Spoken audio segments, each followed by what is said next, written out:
নমস্কাৰ বন্ধু বান্ধৱীসকল, পম্পিছ কিটচেনলৈ আপোনালোক সকলোকে স্বাগতম জনাইছোঁ। আজি খুব এবিধ ধুনীয়া মই চিম্পল ৰেচিপি লৈ আহিছোঁ। এয়া চাওক, পননুৱা শাক মই এইদৰে টাবতে কৰি লৈছোঁ। আৰু পননুৱা শাক বহুতো উপকাৰী গুণেৰে সমৃদ্ধ হয়। আজি মই পননুৱা শাকবিধ মোৰ টাবৰ পৰা এতিয়া উঠাম, সৰু মাছৰ লগত আপোনালোকক ৰান্ধি দেখাম। খুব চিম্পল হয় ৰেচিপিবিধ, কিন্তু বহুতো উপকাৰী গুণেৰে সমৃদ্ধ। এয়া আহক তেতিয়াহ'লে ৰেচিপিবিধ আৰম্ভ কৰোঁ। পননুৱা শাকখিনি মই টাবৰ পৰা তুলি আনি খুব ধুনীয়াকৈ ধুই ল'লোঁ আৰু চাওক ইমান ধুনীয়া হৈছে। এতিয়া তাৰ লগতে মই সৰু মাছ ল'লোঁ, পিঁয়াজ মিহিকৈ কাটি, আদা নহৰু জলকীয়া আৰু পননুৱা শাকখিনি মিহিকৈ মই এইদৰে কাটি লৈছোঁ। আচলতে ৰেচিপিবিধ খুব চিম্পল হয় আৰু ঔষধি গুণেৰে ভৰা, খাবলৈ বহুত সোৱাদ হয়। আপোনালোকে যদি এইদৰে ৰান্ধি খোৱা নাই এবাৰ খাই চাব, খুব ভাল লাগে। এতিয়া এইদৰে এটা খুন্দনাত মই আদা নহৰুকণ অকণমান থেতেলি ল'ম, তাতে জলকীয়া দুটাও দি অকণমান খুন্দি লৈছোঁ। এতিয়া এখন কেৰাহী পাতিছোঁ, তাতে অকণমান মিঠাতেল দি মাছখিনি এইদৰে মই ভাজি ল'ম। খুব বেছি কাৰাকৈ মই নাভাজোঁ।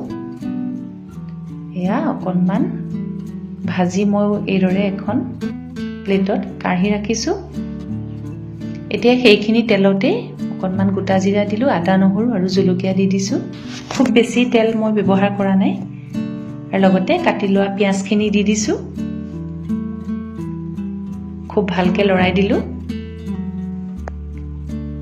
এতিয়া ইয়াতে কাটি লোৱা পননুৱা শাকখিনি দি দিছোঁ আৰু লগতে হিচাপ অনুসৰি নিমখ, অলপমান হালধি দিছোঁ। ভালকৈ লৰাই দিলোঁ। পননুৱা শাকখিনি খুব সোনকালেই আচলতে গলি যায়, খুব বেছি দেৰি নালাগে হওঁতে। এতিয়া ঢাকন লগাই দিছোঁ। আপোনালোকে আলু ব্যৱহাৰ কৰিব পাৰে, মই কিন্তু আলু কৰা নাই। যদি আপোনালোকে আলু বইল কৰিও তাৰ লগত ব্যৱহাৰ কৰিব পাৰে, কাটি পেলাইও পাৰে। এয়া চাওক, ভাজ খাই আহিলেই শাকখিনি।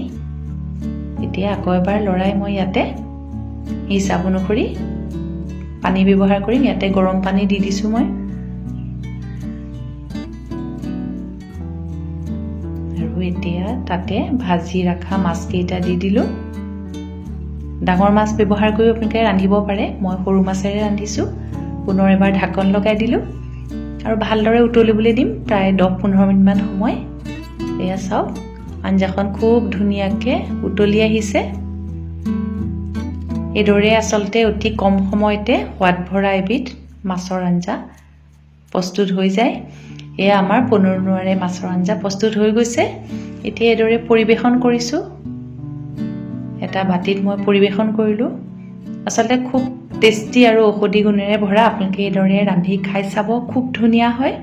আৰু আশা কৰোঁ আজিৰ ৰেচিপিটো আপোনালোকৰ ভাল লাগিব। এইদৰে ৰান্ধি খাই চাব আৰু লগতে মোৰ চেনেলটো ছাবস্ক্ৰাইব কৰিব আৰু কাষতে থকা বেল আইকনটো প্ৰেছ কৰি দিব, তেতিয়া নতুন ভিডিঅ'সমূহ পাই থাকিব। আজিলৈ আহোঁ, ধন্যবাদ।